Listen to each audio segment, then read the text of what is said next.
A dica de hoje é os tipos de investimento para startups.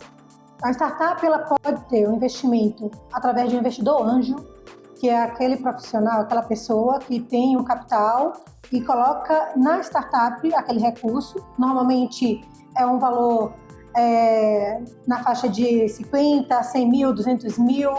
É um valor normalmente inicial, e a startup ela está realmente na sua fase inicial, ou de ideação, ou no início da operação.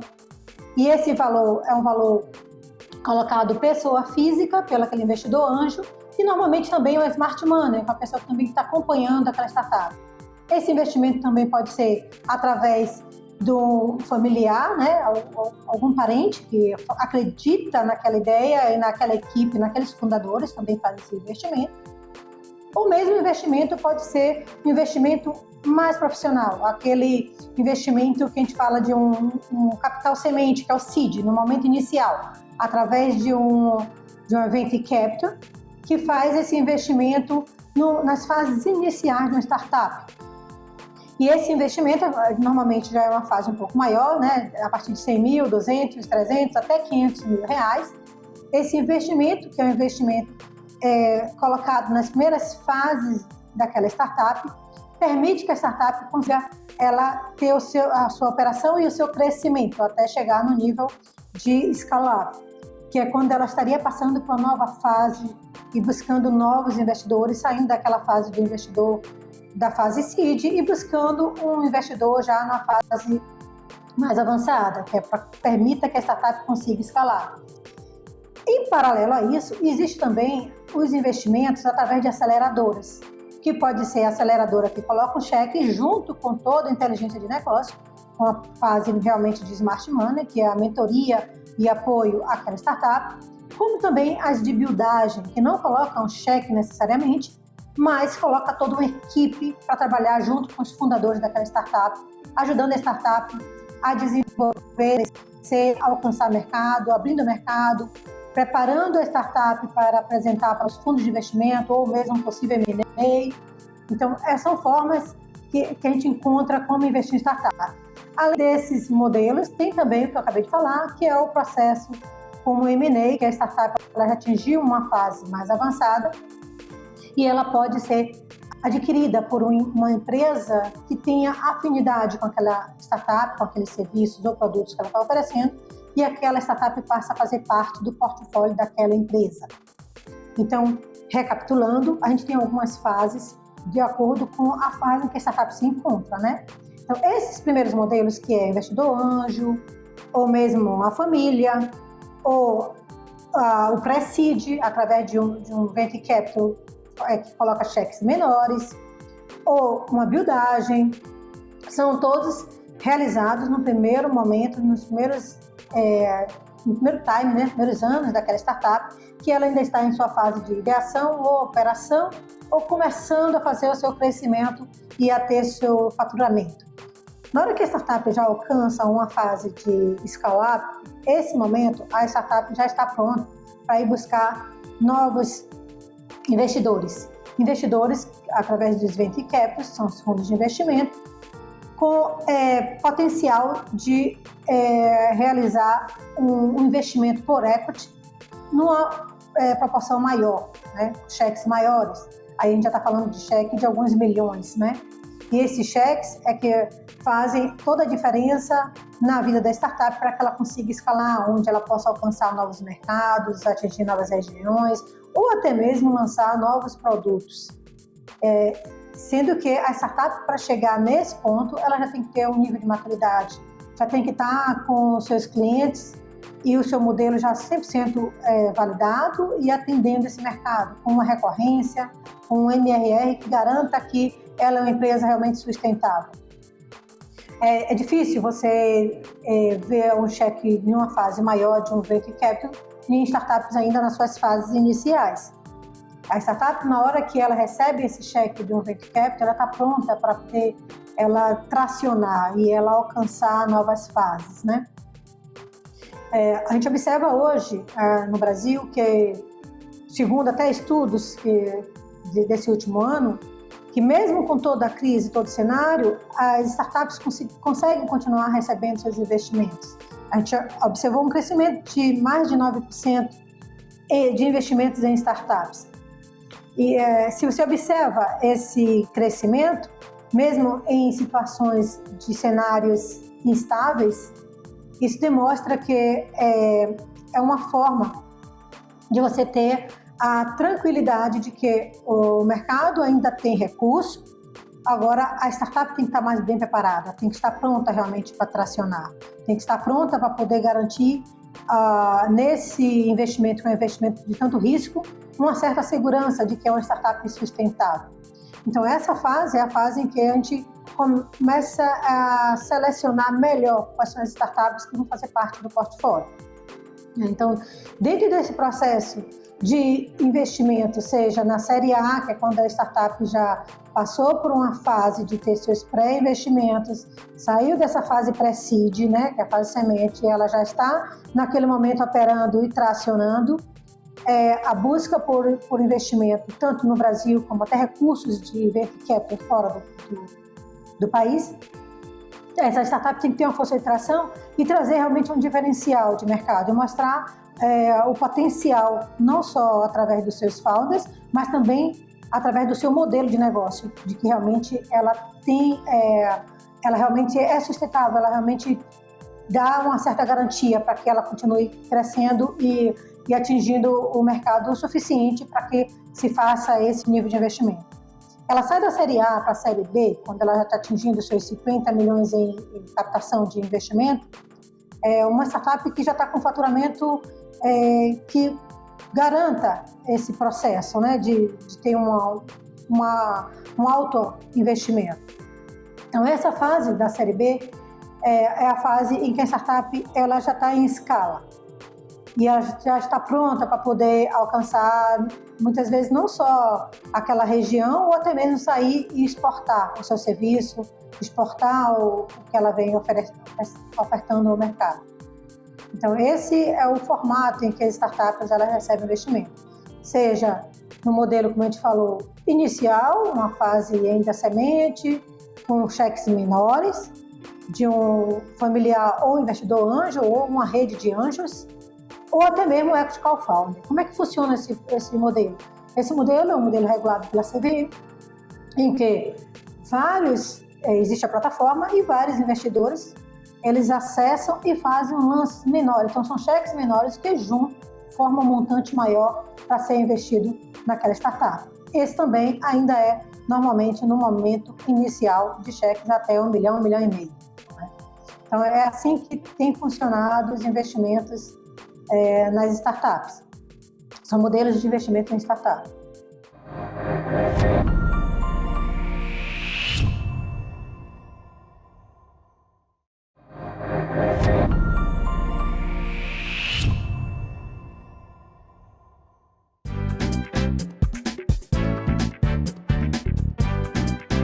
A dica de hoje é: quais são as 4 fases de uma startup?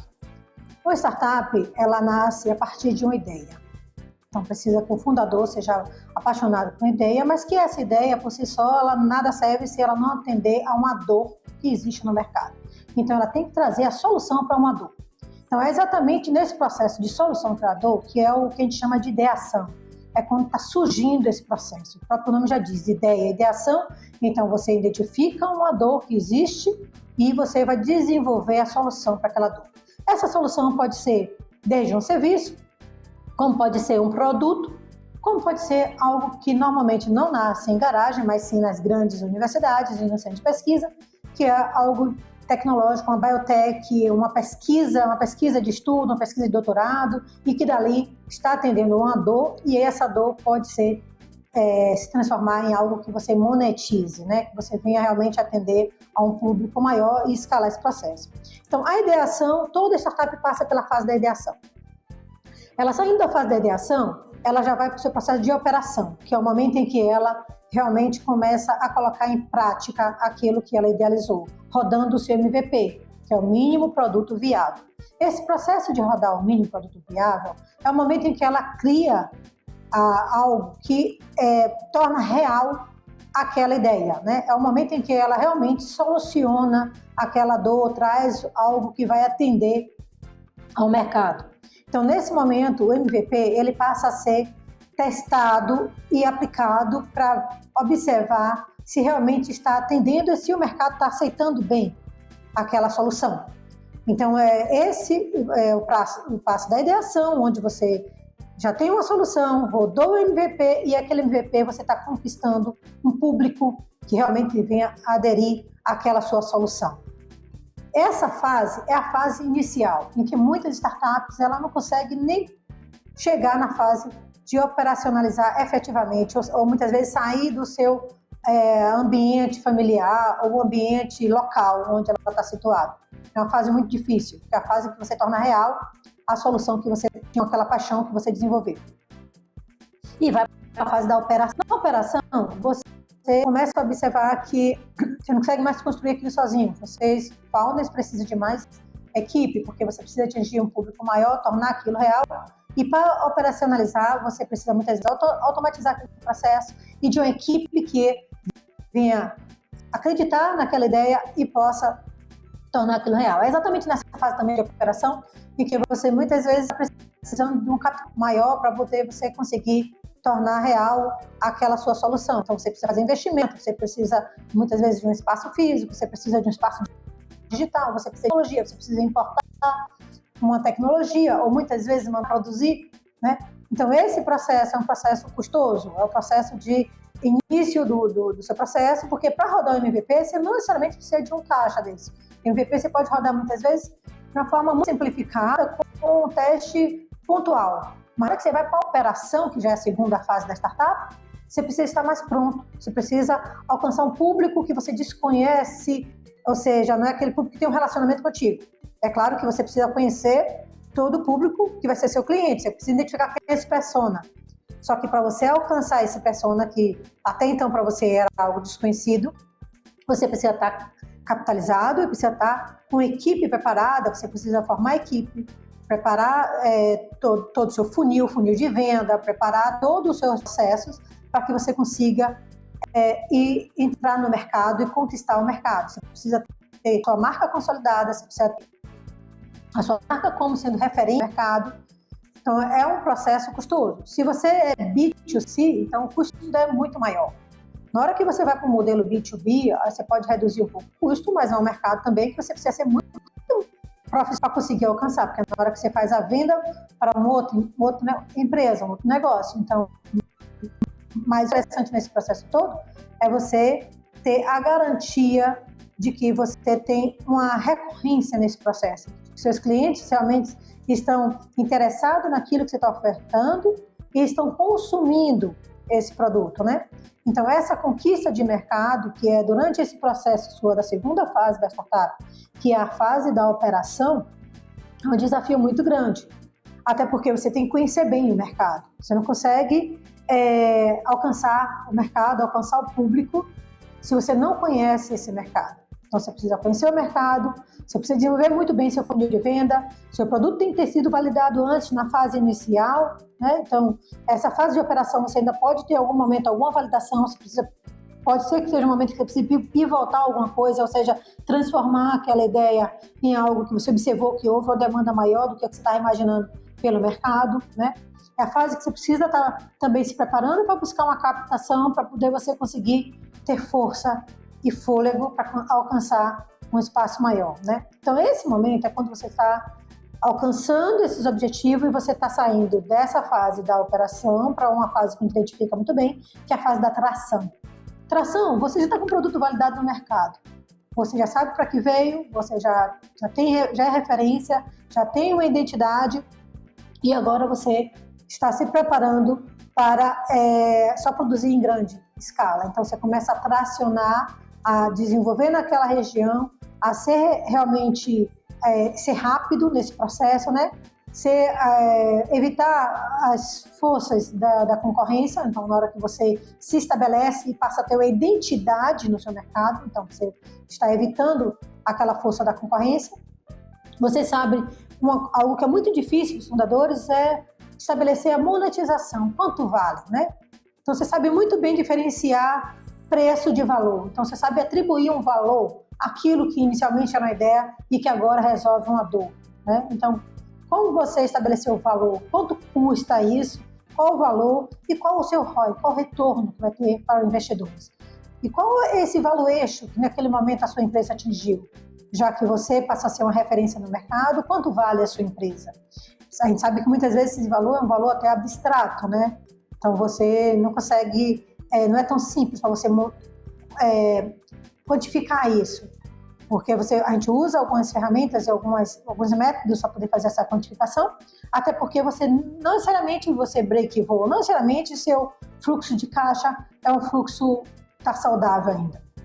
Apesar de tem que ter, todo fundador, uma atenção muito grande para o seu fluxo de caixa, para observar seu processo e observar o passo que você está dando, se você consegue alcançar, para evitar que também a startup morra nessa fase da operação, né? Então, você passar da operação para a tração, é aquele momento em que você se capitalizou e aquele recurso que você colocou dentro da empresa, que veio de investidores, vai permitir que você seja um exponencial, você consiga crescer mais, alcançar mais mercado, alcançar mais clientes, emitir mais nota fiscal, né? Então, você está tracionando aquele seu processo. Muitas vezes, nessa fase ainda, você também pode estar numa fase que você, ora está break-even, ora não. Então, break-even é você realmente superar o que você está faturando em relação a isso. Essa curva tem que ser muito bem acompanhada, né? E é o processo em que você passa de uma fase em que você já é referência no mercado, já conquistou o mercado e vai para a fase do escalável. Então, a gente está falando de 4 fases, né? A gente falou da ideação, operação, tração e agora você chega o momento de escala. Escalar é você realmente passar a ser uma startup onde a sua curva do seu faturamento ela é totalmente exponencial, enquanto a curva da sua despesa é uma curva que está constante ali, ou seja, você está crescendo sem ter que aumentar necessariamente os seus custos, as suas despesas, né? Então, isso faz com que você seja uma startup de escala, onde você tem muita tecnologia associada, você tem um processo muito bem definido e isso tudo permitiu que você tivesse escala sem necessariamente você ter que ficar aumentando a equipe, aumentando o custo ou mesmo ampliando o tamanho de fábrica, porque você conseguiu desenvolver algo que por si só ele atende a um grande público sem demandar um esforço grande da sua empresa, da sua startup. Então, esse é o melhor modelo. Esse é o modelo de uma startup realmente que ela atinge grandes números, né, e grandes valuations. A startup conseguiu escalar. Agora, tempo é tudo para a startup. Tempo é quando você realmente evita que o concorrente prejudique. O tempo é o que faz com que você realmente escale em um tempo curto. É o que faz com que você supere crises financeiras, crises da economia. Então, tempo é mais para uma startup em qualquer uma das 4 fases que ela esteja passando, seja ideação, operação, tração ou escala. O tempo diferencia uma startup de uma empresa tradicional, porque ela tem que ser ágil, rápida e conseguir conquistar o mercado no menor tempo possível e conseguir fazer com que o seu produto e a sua empresa no mercado local, regional, seja o mais rápido possível dentro desse processo.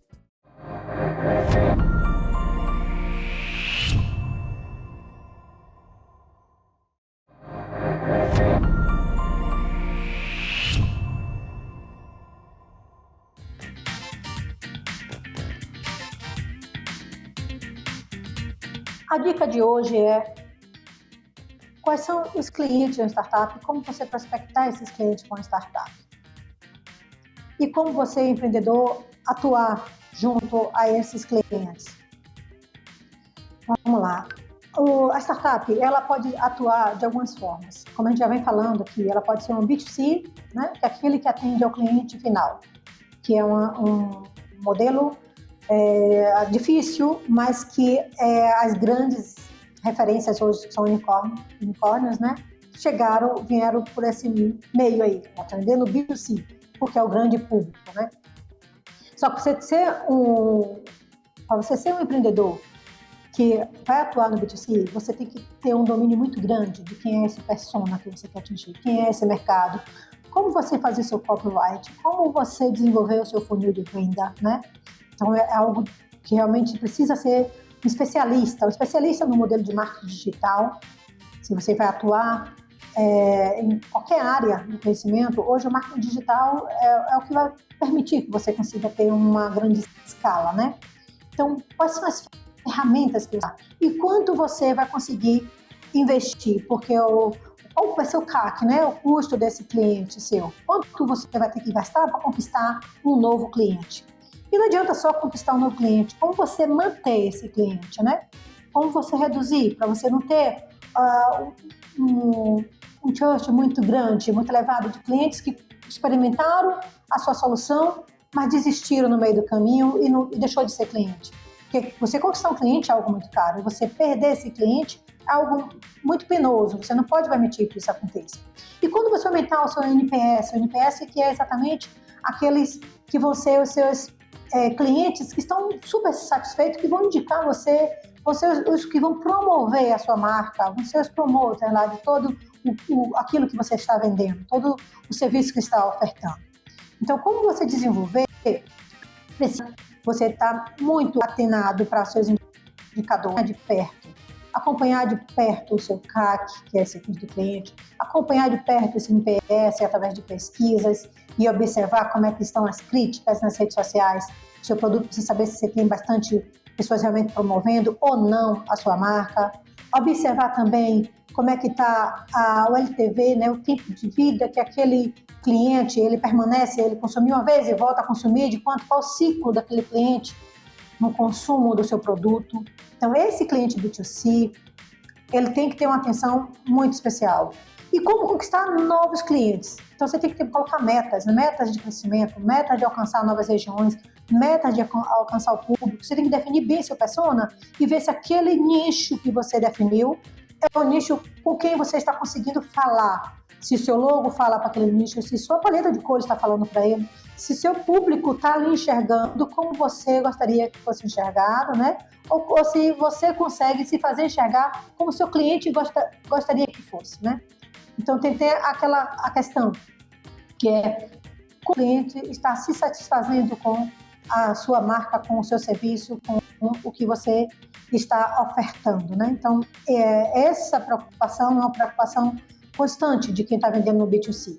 Quem vai para o B2B vai estar tendo que acompanhar esses indicadores também, mas tem que desenvolver uma relação muito mais empresa, a relação de muitas vezes você ter um plus naquela relação, é uma relação de confiança de empresa com empresa no B2B, uma relação de canal de via dupla, onde você sempre oferece aquela solução, mas você pode dar um plus para eles, onde você oferta algo mais, que você contribui para o negócio também daquela empresa.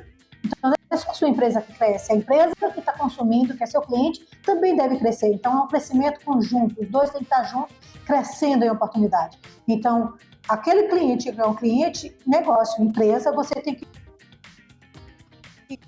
contribuir para o negócio dele, como meu produto, meu serviço, que ele é um dos meus clientes, pode contribuir. E, ao mesmo tempo, você tem que ter muito cuidado, porque você não pode ter um cliente único, por mais que aquele cliente seja grandioso. A empresa, uma startup, ela tem que ter muito cuidado, porque muitas vezes ela está com um faturamento muito bom, mas com uma única nota fiscal, com um único cliente.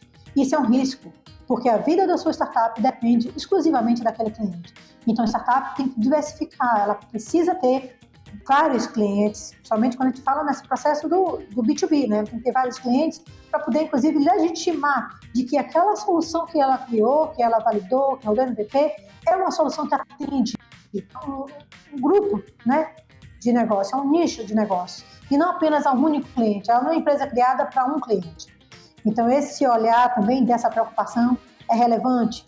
Tem um outro cliente de startup que é o que a gente chama de o B2G, já voltado para a parte de governo, né? Então, é você participar, a startup que oferece serviço, que participa de licitações, oferece...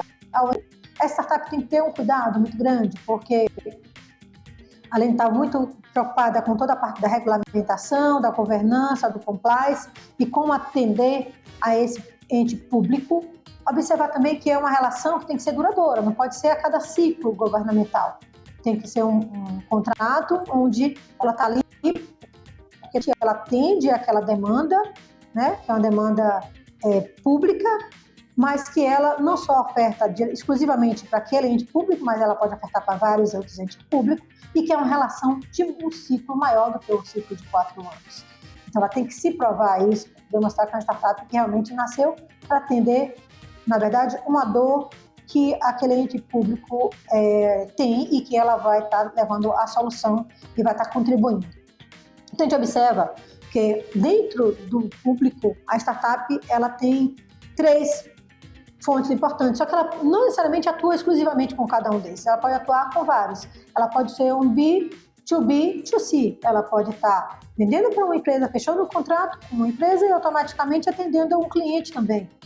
Ela pode estar atendendo a 2 pontas ao mesmo tempo. Então, ela não tem exclusividade de um cliente, de um formato de atendimento. Mas, para isso, ela tem que estar com sua operação muito bem preparada, com seu canal de venda muito bem preparado, e ela tem que ter cuidado para não se perder, porque startup também é um dos pontos importantes para o crescimento e desenvolvimento de startup é o foco. Startup tem que ter foco. Então, ela não pode também estar deixando de ter o foco onde ela vai atuar e o mercado em que ela é forte e que ela vai atuar, para que ela não se perca e isso possa também trazer a um processo negativo no desenvolvimento e no crescimento dessa startup.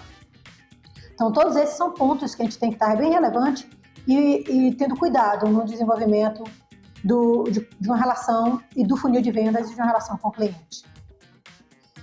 Esses são alguns pontos que a gente aqui apresentou para vocês e a gente fecha aqui dizendo que o empreendedor, dica para o empreendedor é que o empreendedor ele tem que ter um olhar como um todo para esses pontos, ele tem que acreditar na sua ideia, ele tem que realmente desenvolver aquilo que acredita, mas desde que aquilo que ele vai desenvolver seja algo real e que atenda realmente a uma dor de mercado.